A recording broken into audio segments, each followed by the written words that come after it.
Welcome back to Financial Independence 101. This is Mike. Today, I want to celebrate with everybody the great win for our country, and we're going to be moving forward. And this is a time to be happy about the system working. It worked. And a lot of people were thinking it might take days, which it shouldn't. But before I get into all of this, I do want to say I'm going to sort of, in a way, thank the old economic ninja here for encouraging everybody to do 10 videos over 10 days. And he said, use his name in the title. I probably will start doing that after I get a few more. I want to make sure I hit all 10 days. So I'll be a little bit less editing in these videos for these 10 days, but still getting out the message and having a lot of great things to talk about. But I want to move into the results of the election. Trump won by a landslide. And you know, it was a prediction of two entities. There was a prophet that predicted it, which I never put much stock in that, but it's pretty interesting how spot on this prophet's been. And then there's also the betting markets. They got really, really close. Let's get that up here. Now, the reason that my lower part is cut off, I was focusing on the percentage of, like, the swing percent, how much Trump would win by in the betting markets. But I didn't even think about this, but looking at the betting markets and what states actually were predicted to win, it was almost exact, to the point that you have Nevada and Arizona. Now, their numbers aren't in yet, and I have things to say about that. But looking at that, we've got some really, really close estimates here on what's going to be won by what state. Very, very impressive that the betting markets pull that off. So looking to the future, I think that would be a better indicator than any of these legacy media polls where they poll just the Democrats, and yeah, their Democrat candidate is winning by a few points. So think about it. All those polls that you saw on TV where they're polling just the Democrats and Kamala was winning by 3 or 4 points is an indicator to me that 70%, 60 to 70% were really voting for Trump. Now, I want to focus on this. I was going to make a whole video about this. I don't have to, but I'm going to touch on it as just one real quick point. Now, you notice that not all of the election numbers are in just yet. And what does that mean when all the election numbers aren't in just yet? That means that there is some level of fraud. In 2016, everybody had the results in by like 2:40 something in the morning. The lingering of this is an issue. And let's look at this. France banned mail-away voting in 1975. Mexico banned mail-away voting in 1992. Belgium banned it in 2018. Sweden does not permit voting. No, neither does Italy or Ukraine or Russia or Japan. No Middle East country and no Latin country permits mail-in. The thing is that mail-in voting is only for your military that is deployed and they're serving your country and they're mailing in their ballots. So their voice can be heard and nothing else. But we're seeing larger and larger percentage of mail-in balloting. And that needs to be fixed for the future going forward. I'm not looking at the past, and we shouldn't anymore. Just chop it all off. The past is the past. We've learned from those issues. We're moving forward. This is a moving forward. We need to reduce the mail-in ballot, and it needs to be what it was intended for, just armed services that are deployed. Now, I'm going to show this. I thought it was funny, but it's also a little alarming, disturbing, confusing. So how come Jill Biden, who arguably has been filling in the job of Joe Biden as Joe Biden is kind of out of things. I think I got a picture of Joe in a MAGA hat here. The thing is, she's all dressed in red. And Nancy Pelosi today was wearing all red also. Which it's one of those things you might say, well, it's just a random coincidence that on election day, Jill dressed all in red to go vote. Who did she vote for? Also, it's just a coincidence that Joe Biden put a Trump hat on. Well, a MAGA hat, but it's not even MAGA, it just says Trump. But he put a Trump hat on when he was at some sort of, I don't know, he was at a firehouse or something. But really interesting. What this shows is that the Democrats didn't follow the rule of law, the process, the procedures. They put Kamala in, they inserted her in. They did not go through a primary selection. They didn't have everybody picked properly. And Jill knows that. She feels like she was cheated. Her husband was cheated. Now, there's no way Joe Biden should have run at all. And he should have been removed by now from office. He's barely functioning. I know he had issues with Reagan at the end, but with all of this, she's not happy about how the Democrats treated her and her husband.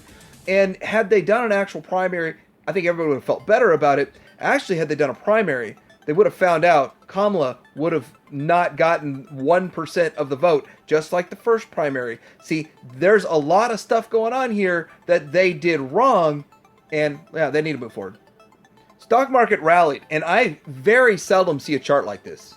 And you're like, well, that's a straight line, Mike. That's not a rally. No, it spiked up 1,300 points or something like that at open. It rallied from open and just kind of stayed there and capitulated all day. It's what it looks like. I actually wasn't watching it that close. I just grabbed a clip of it after it closed. I'm like, I never see charts like this. Up 1,500 points today. Impressive. Very impressive. The market rallied because we're going to see some better economic output. Now, we're not out of the woods yet, though. We are not out of the woods. Personally, from everything I've seen from investing the last 30 years, that there is no fundamental that could support the Dow being at 40,000. I really feel like there's been a lot of money that has been wastefully spent and invested into artificially propping up the stock market. This is an investment. This is not investment advice, but I really don't see it. I barely see fundamentals when the Dow hits 20,000, let alone 40,000. I see a huge correction coming, a rug pull from the Democrats coming, and you say, well, how would it be the Democrats that do the rug pull? Because they're spending all this time, effort, and money to artificially prop up the market. If they just stop that, and then there's any sort of perceived black swan event, this thing is going to tank. Now, we most recently got this jobs report. It said up 12,000 jobs. Now, as we've seen in the past, they come back and revise down the jobs report anywhere between 50 and 100,000. Imagine if this is 100,000 jobs padded, and we've really had a negative 88,000 jobs. I mean, just think about this. Where is the jobs report going to be in 3 months from now? What's this number going to look like? What are these charts going to look like in a few months? Be very interesting to see, but we are not out of the woods. We have a lot of work ahead of us. There's a lot of stuff that's going to be going on. But I don't give a whole lot of credit to these people that say they're prophets and all that kind of stuff. But it's amazing how this guy in April predicted that Trump was going to have an assassination attempt, but it's going to fail. And it's going to, he thought his vision was going to bust his eardrum from the bullet going by, but it really was the blood from his ear spattering, which is its right ear. I mean, so many very specifics that he had in April about this. Then he got into saying that Trump's going to win the election by a landslide. And here it is, winning by a landslide. He also was saying that during that assassination attempt, after that, Trump is getting closer to God. And of course, that's not a bad thing. That's a good thing. And then he says we're going to start seeing the collapse of the economy. Hard times. Now, he didn't give an exact date, but he put it on 1929 depression level kind of problems going on. And he was saying, I think the video's still out there, you can watch it, but something along the lines of, it's going to be a rough couple of years. And it makes sense. Democrats would want to do this rug pull, make it happen. They've got 3 months to make it happen. They got 3 months to pull the rug out from underneath all this. And they'd be smart to wait till after Trump got in, because it would be way too obvious that it was all of the bad policy of the last 3.5 years that's causing all this. But we'll see. I mean, we will see what's going to happen going forward. It'll be very interesting to see how much longer we can maintain this kind of propped up market. Then, of course, we have the concern of somebody trying to do a copycat on what we've seen in the past, attempts on Trump's life. I think that is always going to be an issue. That's going to be something that we have to have heightened awareness of going forward. A lot of people can be duped into doing something really stupid.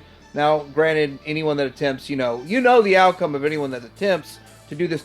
And I do want to take this moment real quick to say, like, I would never have wanted to see anyone do anything like this to Kamala, anyone try to do anything like that. to Biden, because if you can't protect one man, you failed as a country. Can't protect one woman, you failed as a country.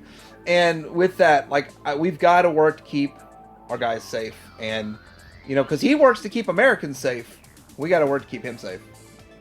And lastly, Kamala's already called and congratulated Trump. We're going to get to see the peaceful transfer of power, exactly what that's supposed to look like. That's fantastic. We're going to see that after a landslide victory from Trump. But I want to hear something entertaining. I want something entertaining. The entertainment of De Niro. I want to hear what he's got to say, because it's going to be funny.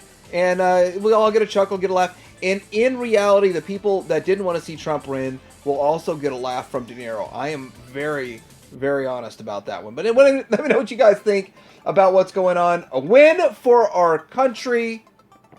So impressive. The democracy works. The republic, to the republic for which it stands. Very impressive. We've got a lot of work to do. This doesn't solve all the problems overnight. It's going to be a long road. And with that, Financial Independence out.